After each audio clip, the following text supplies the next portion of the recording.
Greetings, everyone. I can't believe we are at our last official class for summer school. So thank you to everyone who's tuning in now and tuned in before. To those of you who joined office hours over the past few hours, I really enjoyed that as well, so thank you. We are very, very lucky today to be joined by Evan Smith. Many of you already know this, but Evan's the CEO and co-founder of the Texas Tribune. And I think fair to say the Texas Tribune has sort of been pioneers in all aspects of whatever this next model of journalism is that we're doing, from digital journalism to business models with nonprofit news to using events to of course, just amazing journalism that's won numerous awards and had a ton of impact. So we asked Evan to come here today to talk about his experience of starting something new in the news industry, as well as whatever else is on his mind about the future that he'd like to share. And so I will turn it over to him. In a little bit of time, I'm going to come back and I'll also speak very briefly about my experience in starting the information. I know many of you out there are interested in starting things and plenty of advice to share. And then, as usual, we will leave a ton of time for questions. So please keep those coming through the chat. And with that, I'll turn it over to Evan. Thank you, Jessica. Hi, everybody. It's so great to be with you. I hope that you're safe and healthy in the midst of all this craziness. And I'll talk about the craziness as a news moment in the course of our conversation today. And perhaps there'll be some questions about the pivot that we have made to being entirely focused or almost entirely focused on what's going on right now, as opposed to the broader portfolio of things that we would ordinarily be covering. So the Texas Tribune is in its 11th year in business. Nobody's more surprised to be saying those words than I am. We launched on November the 3rd of 2009. I had been the editor of a magazine called Texas Monthly for many years before that, for nearly 9 years, and I was there for another 9 before I became the editor. So I spent almost 18 years there. I'm not from Texas, but as the bumper stickers in Texas say, I wasn't born here, but I got here as fast as I could. I've now lived in Texas more than half my life. And I got very much in sync with what it means to be a Texan, the things that Texans care about, all the issues that affect Texans, and the fact that Texas is a superlative place relative to other states, while I was at Texas Monthly. And I came to understand what it meant to be part of a statewide media operation. Now, in addition to being a journalist for more than 30 years and to being a transplanted Texan with the zealotry of a convert, I am also an unapologetic political junkie, have been a political junkie since I was a wee small child. And so the Texas Monthly magazine that I edited over those 9 or so years was filled with stories of Texas politics. So it should not come as a surprise that one of the things that I noticed while I was the editor of Texas Monthly between 2000, in fact, July of 2000, almost 20 years ago this month, I took over the magazine. And 2009, when I left to start the Texas Tribune, is that political coverage in Texas by journalists, by reporters at big city newspapers, and by reporters at all media was seriously in decline. When I moved to Texas in 1991, there were 3 times as many reporters at our state capitol as there were when I left Texas Monthly 18 years later to start the Texas Tribune. When I moved here in 91, there were still 2 daily papers in Dallas and Houston and San Antonio, and there were even 2 daily papers in El Paso. Long gone are those second papers, and those big cities, we have 6 of the 25 largest cities by population in the country, more than any other state in the top 25. Those cities barely have 1 paper, let alone 2 papers. And honestly, the coverage of public policy and politics, the stuff that I cared about, that I care about, that we all ought to care about, the stuff that makes a state better by giving people who live in that state the means to be more thoughtful and productive citizens and perhaps motivate civic participation. The coverage of that stuff was basically gone, nearly gone, in the mid-2000s, first decade of the 2000s, to the point that I thought we need to do something about this. We've got to solve this problem. The free market, the for-profit media business, was not able to sustain publications whose purpose was to do that public interest journalism, to provide that public good. And so I and a venture capitalist friend of mine and another journalist got our heads together and said, we need to jump off the cliff. We don't know whether this is going to work. We're essentially jumping into the void, into the abyss. But we have to make an effort to try to solve the problem of there not being enough serious journalism that illuminates the challenges and opportunities in public policy, journalism that talks all the time, reliably, credibly about elections and candidates and puts the stakes that we all have in the outcomes of those elections in front of us. Texas had, for a very long time, among the lowest voter turnout in the entire country. And I drew, at least, and others drew, a straight line between the lack of coverage of politics and public policy to the lack of motivation to vote, to turn out to vote. Texas is a very big state, 29 million people today, going to 54 million by 2050. Can you imagine that? We are nearly going to double the population of Texas in the next 30 years. We not only have a fast-growing population, we have a rapidly urbanizing population. As I said, 6 of the 25 largest cities by population are in the state of Texas. And demographic inevitability is upon us. In a hot minute, the Hispanic population will pass in raw numbers the Anglo population to be the largest ethnic subgroup of the population of Texas. Will not yet be a majority, will still be a plurality, but very quickly on the way to being a majority population in Texas. Right now, Texans of color represent 59% of our population. The Hispanic population is roughly 40%, but when it gets to 41, it will flip with the white population. White population will be second. So we have a fast-growing, rapidly urbanizing, and rapidly diversifying population. Big issues like healthcare. We have the most uninsured people in the country. Energy. We produce the most crude oil in the country. Immigration. We have the most contiguous miles with the Mexican border of any state in the country. Federalism. We sue the government more than any state in the country. Second highest higher ed enrollment. Second highest public ed enrollment. All those big issues begin as Texas issues and migrate out to the country. So the importance of a reliable, credible source of information about what's happening in Texas, we knew then and we know now, you gotta have it. So we started the Texas Tribune. We started it as a digital news organization, a website principally, but not only. TexasTribune.org is how you get to the Texas Tribune. Non-profit and nonpartisan. Non-profit because the economics of running a for-profit business just did not work. You could not make this kind of content available or a business work as a for-profit business. Otherwise, the for-profits would be doing it themselves. Instead, we borrowed the model of the PBS and NPR stations we knew, ProPublica, which had launched a year or two before ours, raised money from individuals, wealthy folks, but also regular folks as members, foundations, and corporate supporters. We raised $3.5, $3.6, $3.7 million, somewhere between $3.5 and $4 million in the first partial year we were in business of 2009 in order to get this thing off the ground. Nonprofit. And we have, as I sit here today, not yet 11 years in, but almost, we have raised almost $86 million from individuals, foundations, and corporations to fund, to pay for serious journalism, to pay reporters, to buy technology, and to enable this amazing work. So we were nonprofit at the beginning and also nonpartisan. What does that mean? Well, as you know, there are a lot of news organizations that have their thumb either partially or fully on the scale for one side or another. We did not need to be part of that problem. If you had voices in your head or ideas or beliefs that you wanted to have reaffirmed by your source of news, you had a place to go already to get that. We wanted to be facts only, down the middle, real balance, not false equivalency, objective in the old sense of objective. I think objectivity has now come to be a 4-letter word in news organizations for good reasons. I would simply say that we don't wear the uniform of any team but Texas or of the truth. Being nonpartisan is not the same as being non-thinking. When bullshit needs to be called, we call bullshit. We do it proudly. If a tweet is racist, we call it racist. If a person in official office, high office, says, for instance, maybe we should delay the election, and he is not able to delay the election, it is incumbent upon journalism to say that is not true or to call a lie a lie. But generally speaking, we are not for or against anybody or anything. We don't endorse candidates. We don't editorialize on issues. We simply provide the facts.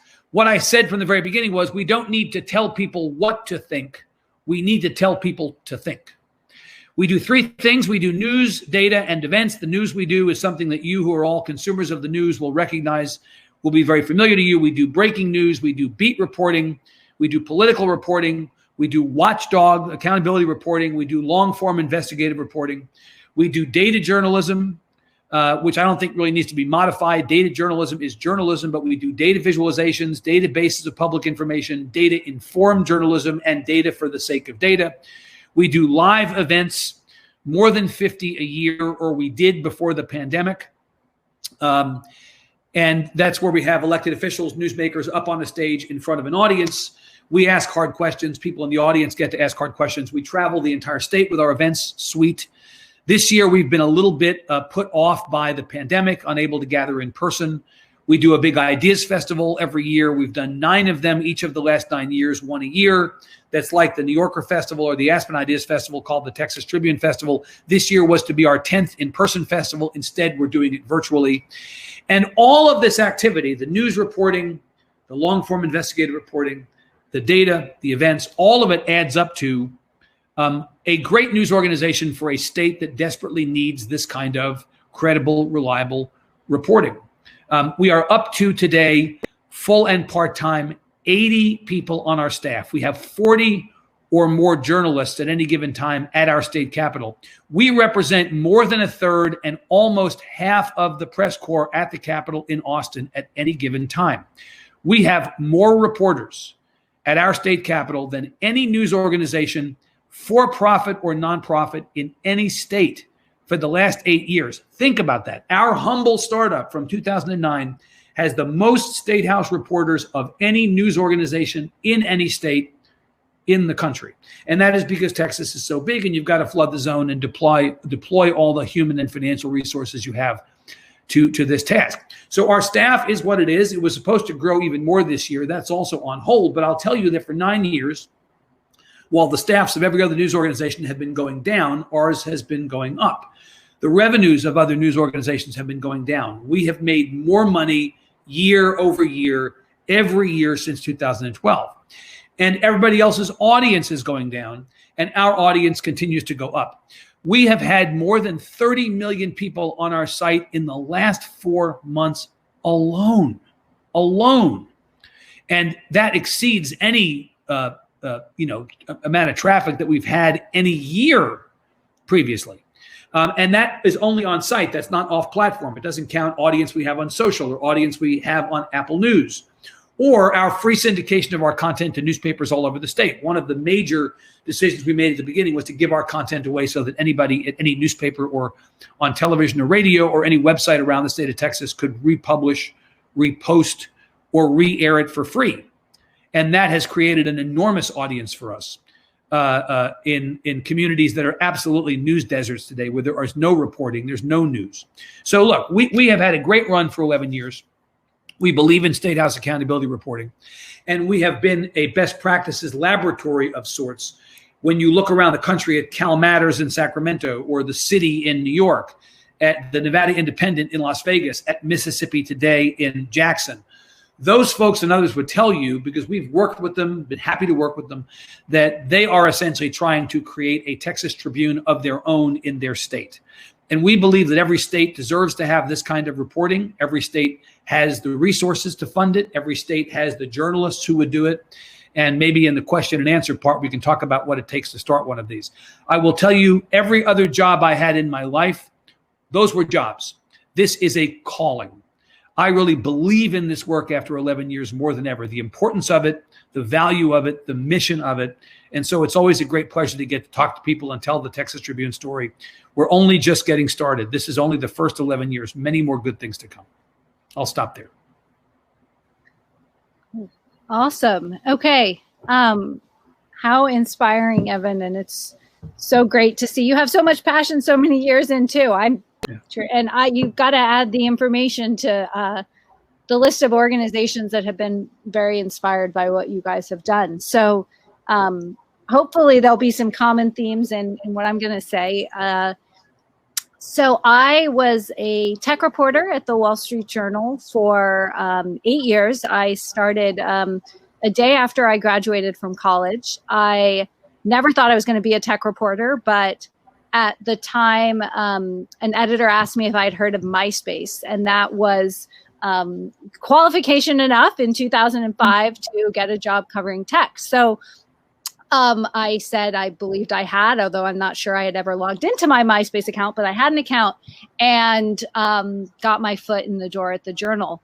And, you know, it was a fascinating time in 2010. Google had just bought YouTube, and the Wall Street Journal had been caught kind of flat-footed on that story. You know, even with their great coverage of business and tech companies, these sort of little startups, you know, the idea that a website where you watched cat videos was worth $1.5 billion was kind of a crazy idea. And so I had really free license to write about emerging trends in technology. And of course, these emerging trends that no one wanted to write about back then are Facebook and Twitter and e-commerce and many things that I think have really come to define business and beyond, and people testifying in front of Congress. So I worked my way through various beats at the Journal. I eventually moved out to San Francisco to focus on what was then one beat. It was Google, Apple, Facebook, it was Google, Yahoo, Facebook, and Twitter. By the time I moved off that beat, it was 3 beats, which I think just gives you a sense of how fast these companies were growing as business stories.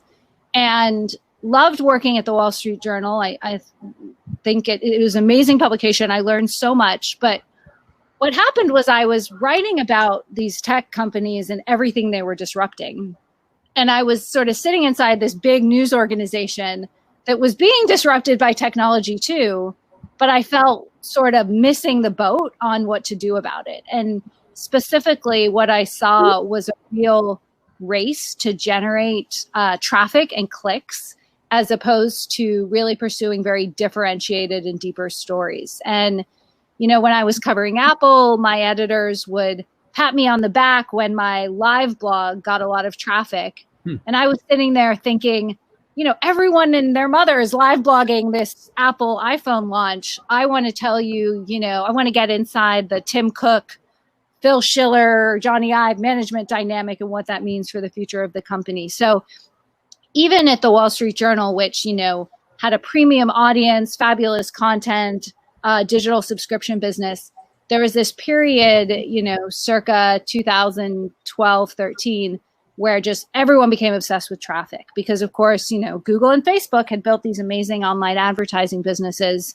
And I think publishers, you know, were drinking the Kool-Aid. And, you know, it wasn't working for me as a journalist. And I don't think it was working for readers who, again, were kind of missing and being left out on so many important stories when it came to tech companies. You know, the flip side of this was every time, you know, coverage back then of Silicon Valley looked like putting a founder on the cover of a magazine and saying, you know, look how much money he's worth. You know, there was not a real sense of scrutiny, of an understanding of the underlying business models.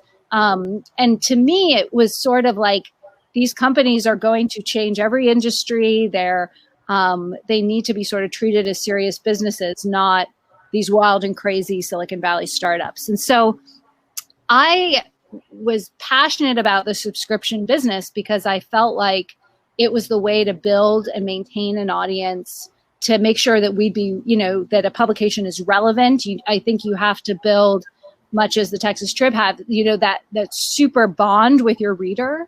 In a subscription model where you hold yourself to a very high bar in terms of what you deliver, but you know, that's your true north, and you're not also trying to generate a lot of traffic on the news of the day.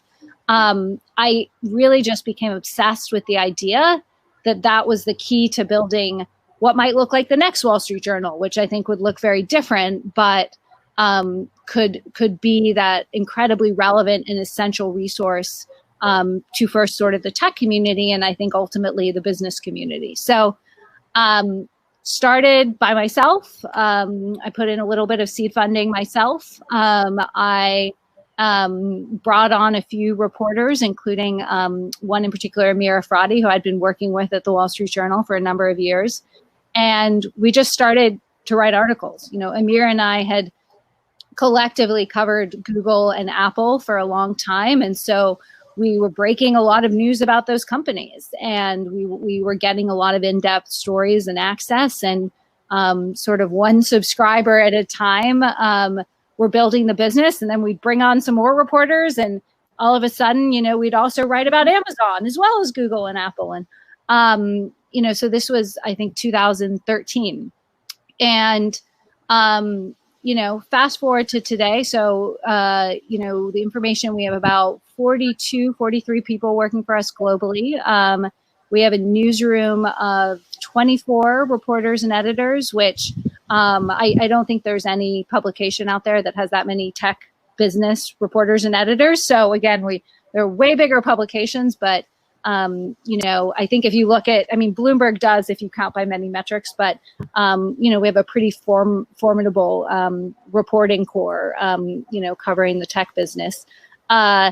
We view as our sort of mission and mandate to write the most essential stories about the technology business for really an audience of anyone in business who's following tech. And so in the beginning, it was mostly people who worked in the industry. And, today that's probably about half, a little bit more than half of our audience, but it's investors on Wall Street. It's professionals who work in the auto industry that's being upended by autonomous vehicles. It's media, it's Hollywood. It's really everyone. And I think that what I'm excited about is to build, a business publication that sort of views technology as the lens to be relevant and essential to the next generation of business leaders. I often say when you join the Wall Street Journal, you take this course in how to read a balance sheet and a cash flow statement, and all actually really good skills to have. I highly recommend.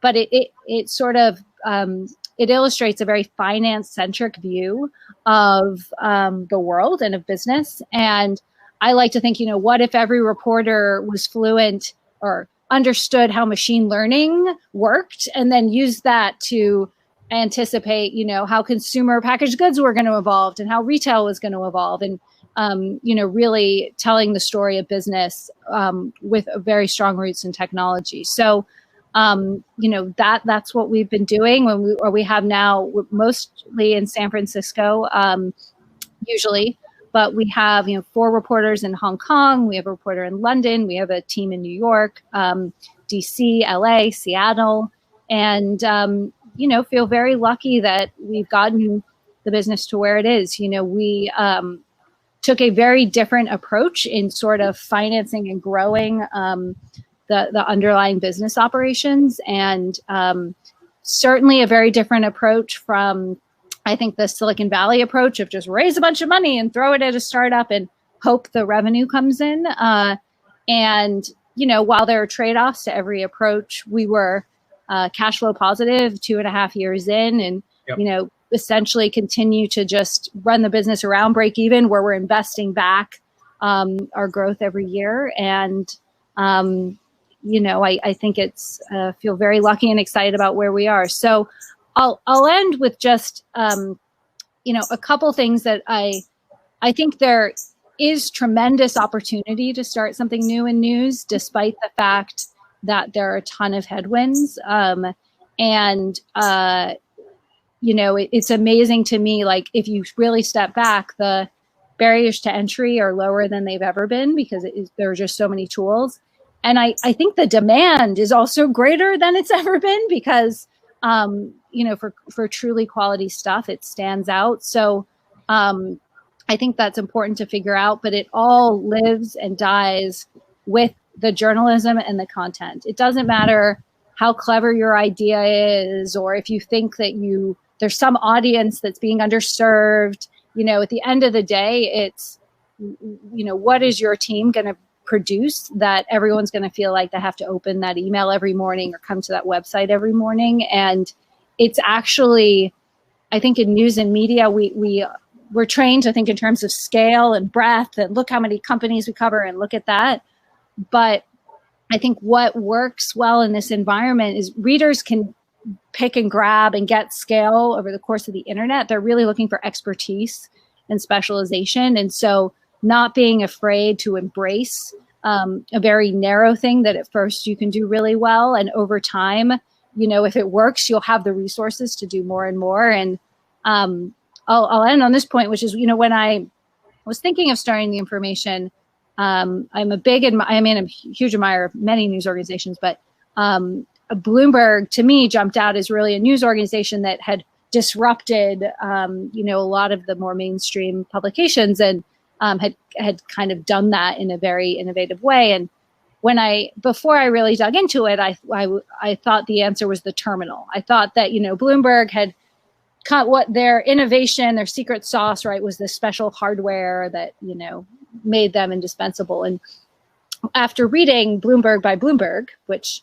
is not for everyone, but I enjoyed very much Mike Bloomberg's autobiography, what I realized is that the company and, the data business that sort of preceded the news business really got going because of some exclusive data it had. It had just a very wonky set of data around, I believe, bonds, I'm not entirely sure, that no one else had. And that was really more than the terminal or anything else, like the approach that gave it its momentum. And so I think as journalists, and particularly as it's easy to get caught up in sort of the myths around startups that pervade our ecosystem, you think you need to invent some whiz bang new gadget. And no, at the end of the day, you have to have just some content that is super essential, super good. And, that's enough to build Bloomberg or Texas Trib or the Information or anything else. So, well, I'll pause there. And Evan, let's start going through questions. I'll just kind of I have to tell you, I love to hear you tell your story. You have the same passion as a founder that I recognize in me and that I see in the most successful people who do this. You believe after all these years, right? 2013 to now, you still believe in the concept. And that's maybe as important as anything else for somebody who's thinking about starting one of these is you have to believe. You have to believe in the mission. You have to believe that you're solving a problem or answering a question. And you've got to always carry that flag. So I commend you. What you've done has been really meaningful, additive. Thank you. Evan, a question from Rick. How do you build a strong network of sources and credibility as a brand new publication? If you were to rewind. Right. Well, we all didn't just crawl out of the primordial ooze at the beginning of the Texas Tribune. So I had been the editor of the, big brand statewide magazine in the country and a major media brand in Texas for many years. And so I at least show up at the table with relationships, sources, the ability to move the needle in terms of getting stories, getting scoops, unlike somebody who just sort of materializes out of thin air. Likewise, when we hired reporters to staff the Tribune on the very first day, we hired people who themselves had sources, had relationships. Look, with the young people we bring in, and we have amazing young people who come to work for us who haven't learned bad habits that they have to unlearn. They're moldable clay. They're people who come in with their own ideas and their own amazing talents and abilities, aptitudes, but who at the same time are looking to the people who are more veteran to help them figure out how to make their way in this profession. They may need some help on sources, on building sources. And so the older reporters, more veteran reporters, take care of the younger reporters in terms of introducing them around and making sure that they know people. But I think any startup, it's not impossible to show up out of nowhere and suddenly, here we are, stories come to us, sources come to us, scoops come to us. It's helpful if you assemble a team of people who've done this work before and who actually bring with them the fruits of that labor over many years. So I would say that's probably the best answer. Yep. And on the point about, I think there was a follow-up on hiring as well. I mean, I had to play to, I just really had to understand journalists and what they were looking for that they weren't getting in their current jobs. About half our team used to work at the Wall Street Journal. The other chunk is New York Times and Bloomberg, and then a bunch of younger reporters who come from all over. And, it can be challenging. It can be, I am pretty much everyone I hire thinks they have their dream job already. And I'm convincing them that they, saw their career as this, but they can do work that their current publication doesn't let them do. They can step into management roles and building roles and take on all sets of new challenges that just aren't available in big and traditional newsrooms. And they can have the same impact with their journalism, or even more impact, because they're able to pursue stories that would just get lost or complicated in traditional newsrooms. It's tough every time, but it's worth it every time. And it's probably something I spent way more time on in the early years than I would have anticipated. Yeah, let me say a word about that. So when we started, we didn't have anything to show anybody. There was no business plan. There was no feasibility study. There was no research. It was basically on faith.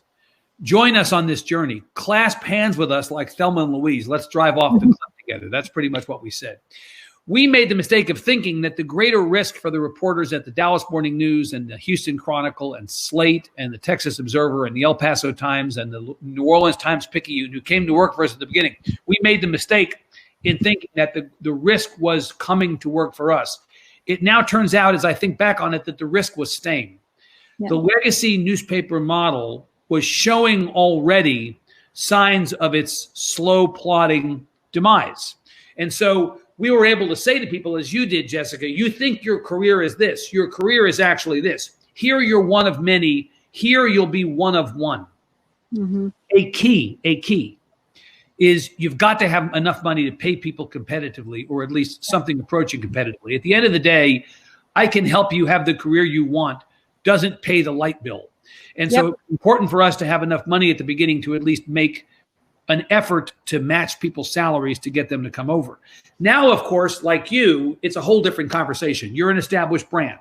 If Jessica Lessin calls, you got a job open, Jessica Lessin calls, somebody goes, oh shit, I can go to work for the information.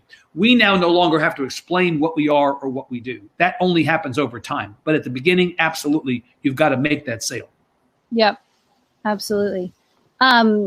Evan, a question whether you think your model, how broadly it works across local journalism. I mean, you guys are, you're not local in a sense, but you are in a sense.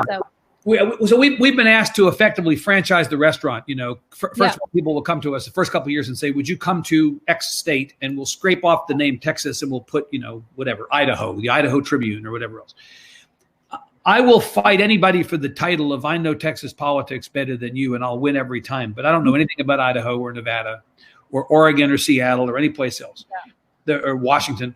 The mistake that you make, that one makes, that we have not made, but that one makes, is in believing because you made something work in one place that you can make it work in every place. We're not an In-N-Out burger. What I think we can provide is the lessons we've learned about what it takes to start up one of these things, how to think about the news organization, the newsroom, how to build the business model, what kinds of expectations you can have for individual contributions, foundations, and corporate support, how to prospect for those donors, what kind of a technology platform you need to look at, and a CMS and a CRM, and how to build that stuff. There were a lot of things at the beginning that we were too stupid to know that we didn't know. What we have done is essentially made the mistakes that everybody else might make, but that we can now save them from making. We can tell you our experience, save you from some of those mistakes. But at the end of the day, we don't want to be the ones to come do it. I do believe that every community can have a Texas Tribune or a like organization, but you need essentially three things. Key ingredients if you're going to try to do this. The first is you need somebody who is a pale blue flame, who is such a believer in this, and who is a known quantity in the community, who can go out and recruit others to this army of believers.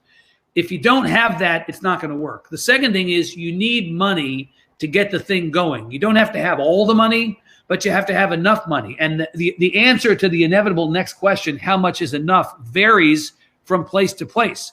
You know, I always say that if you give $1 million to a Senate race in Texas, you buy media for a portion of a week, of 1 week in the fall. If you give $1 million to a Montana Senate race, you buy the seat. The amount of money that you need, depending upon the place you are, is different. So we estimated that we needed about $3.5 to $4 million to get started. And as I've said, we've raised $85+ million since then. But for $1 million or for $500,000, depending upon the place you are, you can get one of these things started. So you need a pale blue flame and you need money. And here's the third thing you need. You need an idea, the answer to the question or the solution to the problem. And you've got to be able to articulate it in long form, in the form of a mission statement, and in short form in the form of an elevator pitch. We have the same mission statement that we've had since the very beginning. But when I talk about what we're doing and why, what I say is the short form version of that, which is smarter Texans equal a better Texas. If you inform people about the issues in play, elections on the ballot, the stakes they have and the outcomes of the fights being waged in their name, they will be more thoughtful and productive citizens. They will be motivated to participate civically. Smarter Texans equal a better Texas. That is a weirdly bipartisan thing. Now, when I go out and I talk to Democratic donors, I talk about journalism. When I talk to Republican donors, I talk about Texas. But at the end of the day, what I'm doing is selling the idea that our state can be better and talking honestly and openly about the areas in which we have work to do. And that journalism, public service journalism, is the means to solve that problem or to address that, to answer that question. You need a pale blue flame, you need money, and you need an idea that you can articulate that is the central proposition of your startup. But I think if you have those things, you can do this anyplace. Evan, what are the most common mistakes people make when they try to start a news outlet? Question. They hire a bunch of business side people because they're running a business, and they don't hire a sufficient number of journalism people who can talk about the news product or the media product that you're putting together. So you sort of put your finger on this side of the scale at the exclusion of this one. Or in the inverse, which is almost more common, it's a whole bunch of really smart journalists who are pissed off at the hedge fund that bought their paper and decide, like the fraternity in Animal House, let's go. And they leave, all go march off to go do this thing. But they have nobody who can read a budget or nobody who can raise money. I was on a call earlier today with a group of folks, and a guy in Arizona who is at a startup news organization said, I'm having a hard time convincing my board to hire a development director. And I was like, say what? Do this without a development director. How do you not have somebody raise money to support this thing? The reality is that you need both sides of the house adequately staffed. You'll define what adequately is, but you need people in those jobs. And so that's a very big mistake that people make. Very big mistake. The second is over-promising and under-delivering. Mm-hmm. Yeah. I think you absolutely have to take the under. If the choice is between taking the over and taking the under, take the under. Budget conservatively. Don't overpromise. You don't get a second chance to make a first impression. You come out of the gate, you've got to actually put some points on the board, demonstrate that you know what you're doing. You've got to impress people, because they won't give you a second look if you don't. If you limp out of your startup phase, people are just not going to stay with you. I think you've got to find your sweet spot in terms of the area of coverage. The moment that for us, we figured out what we were about, we're one of two states with an elected state board of education, separate from our state education agency, that sets curriculum standards and determines the content of our textbooks. And for years and years, the whole process of approving textbooks in Texas has been batshit crazy. They'll remove Thurgood Marshall and they'll put in the person who invented the yo-yo, stuff like that. And it's incredibly political and partisan, and just, no grasp of facts or science or anything else. So I think in month 3, we had some massive outbreak of batshit craziness at the State Board of Education, something over textbooks. And we realized, this is what we're here to do. We are here to shine a light on this crazy so that the larger world pays attention to it, sees it, and realizes, aha, we need to get in there and do something about that. And it got picked up nationally by the Huffington Post at the time, and we were off to the races. That was the first time we really broke through, probably month 3. You got to know what your purpose is. And I think the mistake is in assuming that if you go about your business in a plodding way, people are going to take note and pay attention. They're not. Last thing I'll say. Humility and modesty as a founder, as an entrepreneur, humility and modesty are overrated as virtues.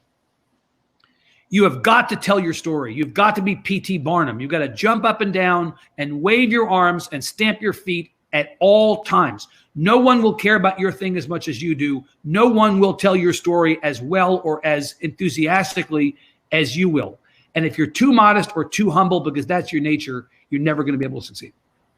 So, I've made those mistakes, so pretty much all of them, but I will echo.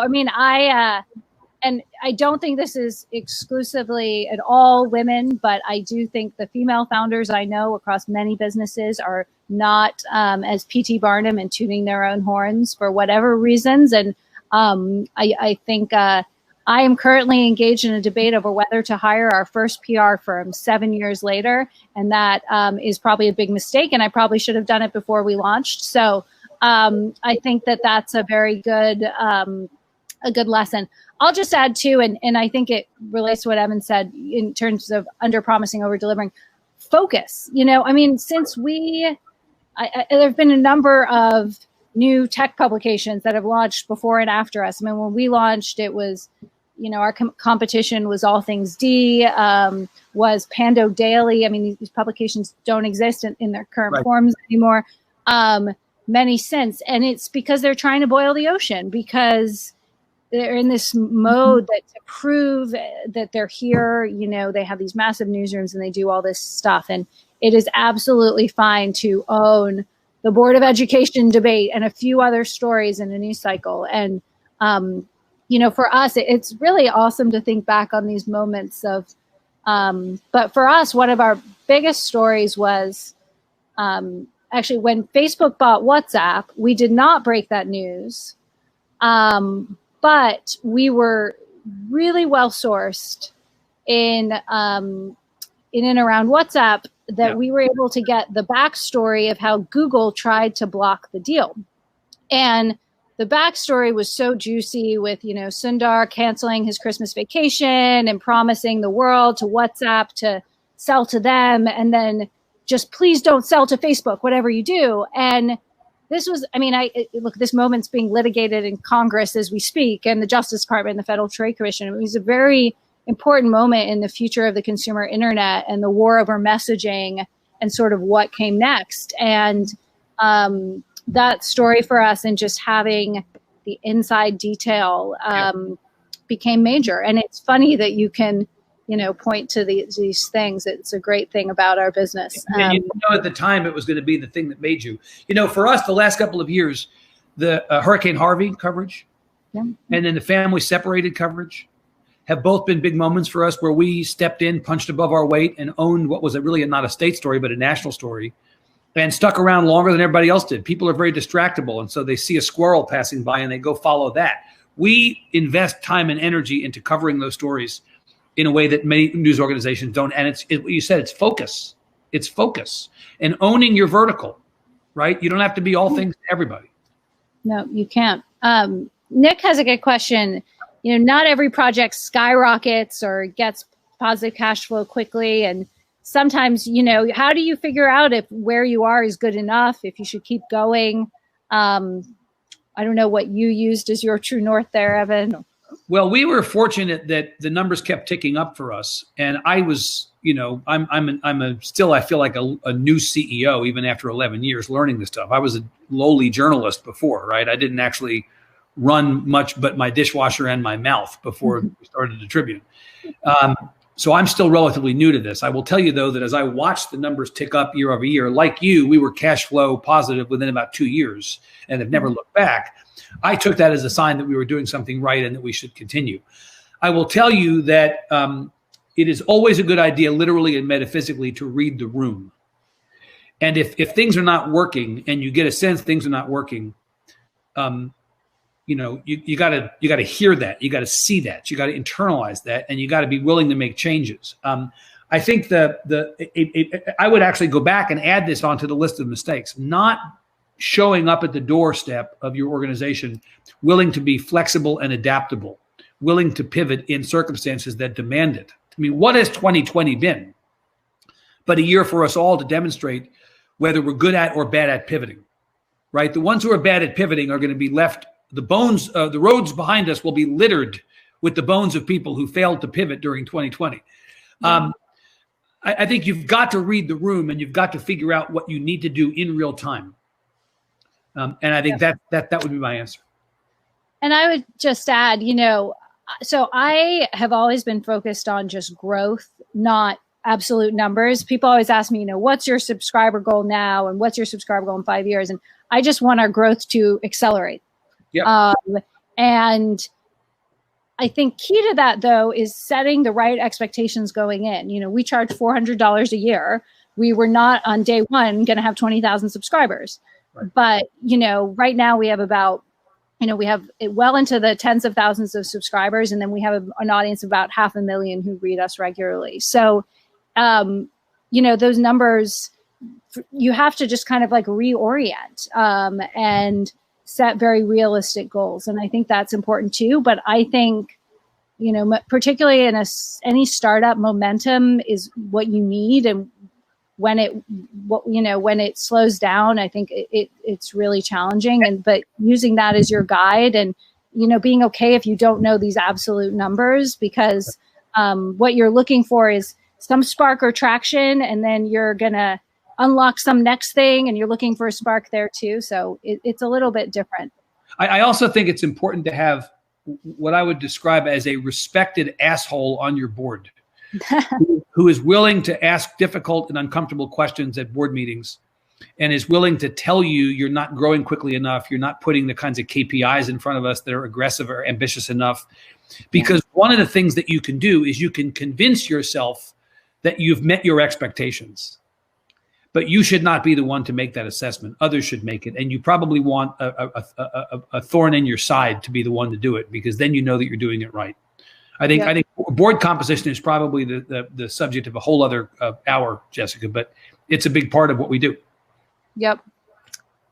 Charlie had a popular question about explaining the differences between a nonprofit newsroom and a for-profit besides the basic definition. Are there other differences? And we're built around mission and value as opposed to a transactional relationship with people.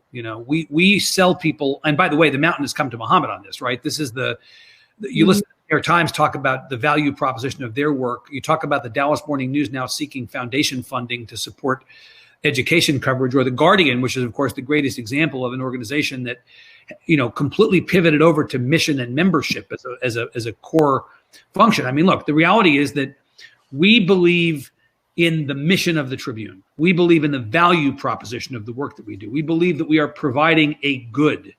I don't think it is just a technical IRS designation as a 501c3, the fact that people who contribute can get a tax break. I think it's more about the affect of the organization, the values plural of the organization, that we believe we are performing a public, providing a public good or existing in the public interest. That we understand that our job is to make our community better. That to me is a much more tangible way to describe what the difference between a nonprofit and a for-profit is. We're not here to sell mattresses. We're not here to return value to shareholders. We're here to perform a public service, to provide a public good. And that informs everything we do. Yep. Maggie has a question, how to balance being flexible and adaptable and knowing when you're about to make a mistake with your level of self-confidence and promotion. I'll just say here, it's one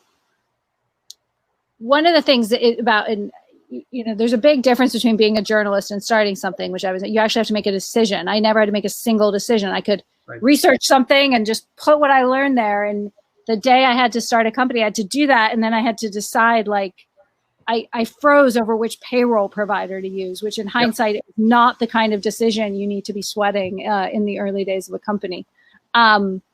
And I think how this often manifests is in hiring decisions. And if you make the wrong hiring choice, which you will inevitably do multiple times if you're starting a business.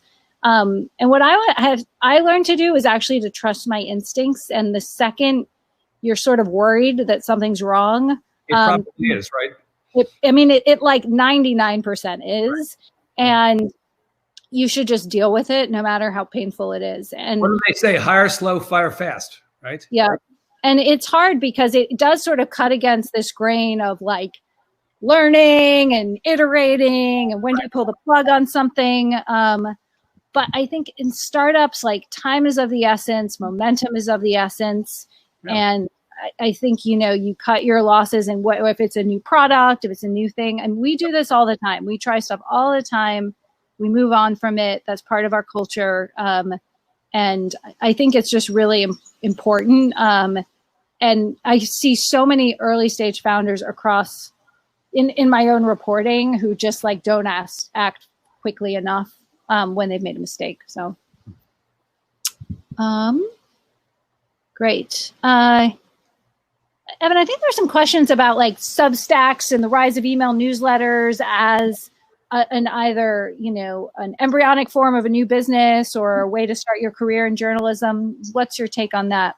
I think, there's no, there are a million wrong answers. Like everything else in life, there are a million wrong answers and no one right answer. It doesn't have to be my right answer. It just has to be a right answer. Sure, email newsletters can be a way into the industry, especially today, whereas Jessica alluded to earlier, the barriers to entry to get into this business have never been lower. They're basically non-existent. Technology is cheap and accessible. And, if you start a newsletter, it can be every bit as important as the New York Times if it gets traction. You can compete with, massive organizations on the strength of your idea and execution. Look, I'm suspicious of, Substack is like a yellow Volkswagen. You don't hear one, you don't see one, and then you see one every day, right? Mm-hmm. I've never heard of Substack. Now it's like, oh my, every minute, Substack. There was a journalist who I heard the other day migrated over to Substack and suddenly had tens of thousands of subscribers within a couple of days. And I thought, that's bullshit. That can't possibly be right. I am skeptical of quick fixes or of easy onboardings or easy on-ramps. This is hard work, and building a legitimate audience, building an audience you'd want, and creating a product that you'd want really does take time and energy and thought. And you're going to fail a bunch, you're going to fall down a bunch. But if you're committed to it, if the idea is good, and if you have the ability to persevere, you got to keep getting back up, and hopefully eventually it will work. I'm agnostic about which on-ramp, but I still think that there's a lot of opportunity in the traditional news business on the disruptor and innovator side. The Jessica Lessins and the Evan Smiths of the world are in greater numbers today than ever. We were talking before you all came on about my dear friend and former colleague Emily Ramshaw, who left the Texas Tribune to launch the 19th, whose board Jessica now chairs. They're getting ready to launch. I mean, to me, the 19th is a perfect example of the opportunity that exists out in the world to have a really good idea that's differentiated, that solves a problem or answers a question, and that you build towards something. And you don't know that it's going to work, but you hope it will. You pour everything into it. There are lots of different ways still to get into the business. Email newsletters are only one of those. Yep. But I think you've got a lot more opportunity. Look, I would take any of you who are young or coming out of school and are getting started in the business. I would today trade to be you now instead of me then. Back in 1988, coming out of Northwestern University's Medill School as a master's student, having to figure out how to make my way in the world. I would much prefer to be you now than me then. Yep. I want to circle back to some of the mistakes people make because I forgot one. And this is, Evan and I represent opposite ends of the spectrum here, but I believe if your sort of mission and product allows it, not charging is one of the biggest mistakes people make. And that does not mean charging $400 a year. Right. It could mean charging $5 for an event or a membership or something. But, the minute that yes, news has, its value extends way beyond commercial. And yes, it is essential, an essential service, but it is also valuable to some people out there if what you're going to do is really going to stand out. And I think that putting a price on it or on some of it, it does two things. It puts some money in the door, which is going to keep your mission going. And it also just sets a bar and a focus on how you want to sort of differentiate. So again, I think sometimes subscription got a very bad rap as just premium and expensive and elite and all this.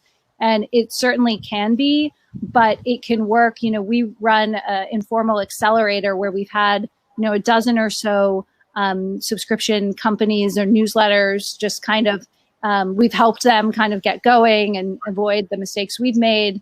And whether it's local news in Detroit with Detour Detroit or The Logic in Canada or Impact Alpha or, you name it, they have that sort of revenue stream as part of what they're doing. And I think the winds have changed on this a lot since we started.